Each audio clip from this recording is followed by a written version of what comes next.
Day is about the American Judge Frank Caprio, 1936 to 2025. Birth and early life. Born on November 24, 1936, in Providence, Rhode Island, and raised in the Federal Hill neighborhood within an Italian immigrant family. His father, Antonio Tap Caprio, sold fruit and milk from a handcart and instilled in him the values of compassion and hard work. As a child, he worked humble jobs, dishwasher, shoeshine boy, and became a state wrestling champion at Central High School. Education and early public service. Graduated from Providence College in 1958, political science. He began teaching American government at Hope High School in Providence while attending Suffolk University Law School at night, where he earned his Juris Doctor degree in 1965. He also served in the Rhode Island Army National Guard, Combat Engineer Battalion, from 1954 to 1962. Local politics. Elected to the Providence City Council from 1962 to 1968. Later ran unsuccessfully as the Democratic candidate for Rhode Island Attorney General in 1970 and served as a delegate to several Democratic national conventions. Judicial career. From appointment to prominence. Appointed as a municipal court judge in Providence in 1985 by Mayor Joseph Paulino, Jr., later becoming chief judge. He served for nearly 4 decades until his retirement in January 2023. He became widely known for his compassionate, human-centered approach to justice, earning him the nickname the kindest judge in the world. Caught in Providence and rise to fame. His brother Joseph, chanted Joey Caprio, began filming his court sessions in the late 1980s, which later evolved into the television show Caught in Providence. The program gained national distribution in 2018 and received multiple daytime Emmy nominations, while clips from the court went viral online, amassing hundreds of millions of views. His most famous line, "I don't wear a badge under my robe, I wear a heart." Other roles, boards, and honors. Served for about 10 years as chairman of the Rhode Island Board of Governors for Higher Education, overseeing URI, RICE, and CCRI. He received honorary doctorates from Suffolk Law School, 1991, Providence College, 2008, and the University of Rhode Island, 2016. He also established the Antonio Tap Caprio Scholarship to support students. Retirement and city honors. Upon his retirement in 2023, he was given the honorary title of Chief Judge Emeritus.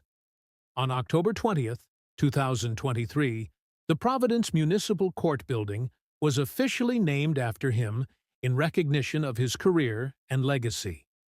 Prince and passing. In December 2023, he announced in an emotional video that he had been diagnosed with pancreatic cancer, asking the public for prayers. He continued treatment until his passing on August 20th, 2025, at the age of 88. The state of Rhode Island officially mourned his death, describing him as a national treasure. According to obituaries, he is survived by his wife, Joyce, 5 children, 7 grandchildren, and 2 great-grandchildren. Impact and legacy. He established a philosophy of justice with compassion.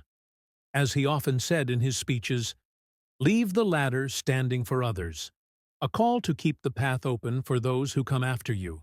It's important to be kind and nice to people. Because people look up to the judiciary sometimes in a way that's terrifying. And unfortunately, it's not nice for me to say this, but unfortunately, some judges put a robe on and they think it gives them the ability to take certain excesses that I don't appreciate or agree with, you know. I think that you have an obligation, though, and I always place myself in the shoes of the person before me. You know, it's a working guy with 4 kids. It's a mother. They're trembling. They're before a judge. They don't know what's going to happen. I always thought that you could be understanding and compassionate. It's very simple. It's what I was taught at my house. I was raised that way with my parents, and everything springs from that. People deserve second chances, Judge. Well, tell me who doesn't need a second chance in life. In other words, go through your life and think of all those times that you were given a break or a second chance. The words understanding and compassionate, you know, are not just words. They sound nice. Say, oh, it's wonderful. He's compassionate. What does that mean? You know, it's the exercise of being compassionate and understanding. And it's very simple. I just put myself in the shoes of the person before me. Now, I came from a poor family. And we have stories about things that we couldn't have and places we went that people didn't think we belonged because we were poor and all of that. And my father was like a rock. My father was a very understanding person. One simple example is he worked for a big company, and they had a standard rule that if someone did not pay their milk bill after 2 weeks, you stop delivery. That was the company's policy. My father had his own policy. If they have children, he wasn't stopping the milk. He didn't care how far behind they were. And as a matter of fact, many times he'd put in, back in those days, it was a lot of money, he put in $1 or $2 toward their milk bill to tell his superiors they're making an effort to pay, and they have children. And he stood them down. If you enjoyed this video, like, comment and share. And don't forget to subscribe to the channel. Thank you for watching.